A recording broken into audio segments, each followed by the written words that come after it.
किसी ने बड़े कमाल की बात कही है कि पानी में गिरने से इंसान की मृत्यु नहीं होती। इंसान की मृत्यु तब होती है जब उसे तैरना नहीं आता। परिस्थितियां कभी भी समस्या नहीं बनती। समस्या तब बनती हैं जब उनसे निपटना नहीं आता। एक दिव्यांग राजा की, जिसके राज्य में कहीं कोई समस्या नहीं थी, सब लोग खुश थे, ऊपर वाले को धन्यवाद करते थे कि इतने अच्छे राजा साहब आपने हमारी जिंदगी में भेजे। वो राजा दिव्यांग था, उसकी एक आंख नहीं थी, एक पैर नहीं था, लेकिन राजा को इस बात का कोई मलाल नहीं था।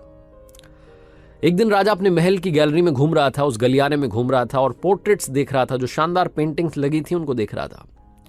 वो जो शानदार पेंटिंग्स थी वो उसके पूर्वजों की थी, उसके पिताजी की, उनके पिताजी की, उनके पिताजी की। और राजा घूमते घूमते उन पेंटिंग्स को देखते देखते, निहारते हुए सोच रहा था कि कितने शूरवीर खानदान में मुझे जन्म लेने का मौका मिला। ऊपर वाले का धन्यवाद है, मेरे पिताजी इतने शूरवीर थे, उनके पिताजी इतने शूरवीर थे। वो देखता चला जा रहा था और जब आखिरी पेंटिंग को देखा और उसके बाद में खाली जगह को देखा तो चिंता में पड़ गया। उसे मालूम था कि अब यहां पर जो पेंटिंग लगेगी वो उसकी लगेगी। इस बात की चिंता नहीं थी कि वो मरने वाला है या मर जाएगा, मरना तो सबको है। चिंता इस बात की थी कि वहां जो पेंटिंग लगेगी वो कैसी लगेगी। राजा सोचने लगा कि मेरी एक आंख नहीं है, एक पैर नहीं है, इस गलियारे में इतनी शानदार पेंटिंग्स लगी हैं, मेरी वाली सबसे खराब लगेगी, सबसे भद्दी लगेगी। उसके अंदर ही अंदर चिंता होने लगी। तो राजा ने सोचा कि मेरे मरने के बाद में ना जाने कैसी पेंटिंग बने। एक काम करता हूं, मैं जिंदा हूं, इसी बीच में एक शानदार सी पेंटिंग बनवाता हूं ताकि कम से कम ये तो सुकून रहे कि मेरी अच्छी पेंटिंग यहां लगेगी। तो उस राज्य में ऐलान करवा दिया गया, पेंटर्स को न्योता दिया गया कि आप आइए और राजा साहब की तस्वीर बनाइए, शानदार तस्वीर बनाएंगे, शानदार इनाम मिलेगा। पेंटर्स आए, उन्हें मालूम था कि शानदार बनेगी तो शानदार इनाम मिलेगा, लेकिन शानदार बनेगी कैसे? राजा की एक आंख नहीं है, एक पैर नहीं है, ऐसे राजा की क्या तस्वीर बनेगी? और पेंटर सोच रहे थे कि इनाम की बात छोड़िए, अगर खराब बन गई, राजा गुस्सा हो गया तो सजा मिलेगी। इसलिए बड़े बड़े चित्रकार भी आगे नहीं आए, हानि भरी। तभी एक लड़का था, उसने बोला कि राजा साहब मैं आपकी पेंटिंग बनाना चाहता हूं, मुझे 24 घंटे का वक्त दीजिए। बड़े बड़े पेंटर आश्चर्य में पड़ गए कि लड़का क्या चाहता है, मतलब फांसी पर लटकना चाहता है, राजा को गुस्सा दिलाना चाहता है, क्या पेंटिंग बनाएगा? राजा को भरोसा था, उसने बोला कि ठीक है आप बना करके लाइए। अगले दिन वो लड़का पेंटिंग बना करके लाने वाला था। दरबार भर चुका था, दूर दूर से लोग आए हुए थे देखने के लिए कि लड़का क्या पेंटिंग बना करके लाएगा। और लड़का जब वो पेंटिंग बना करके लाया राजा की, तो हर कोई ताली बजाने लगा, सीटी बजाने लगा।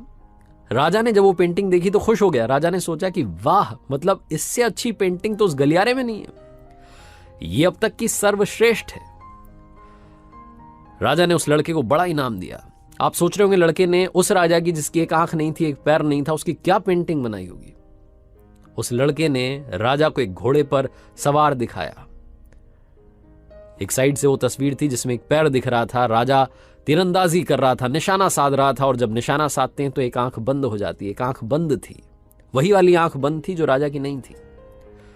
तो इस तरीके से लड़के ने एक आंख बंद कर दी, एक ही पैर दिखाया, राजा को घुड़सवार दिखाया, निशानेबाज दिखाया, और इतनी कमाल की पेंटिंग बनी कि वो अब तक की सर्वश्रेष्ठ थी।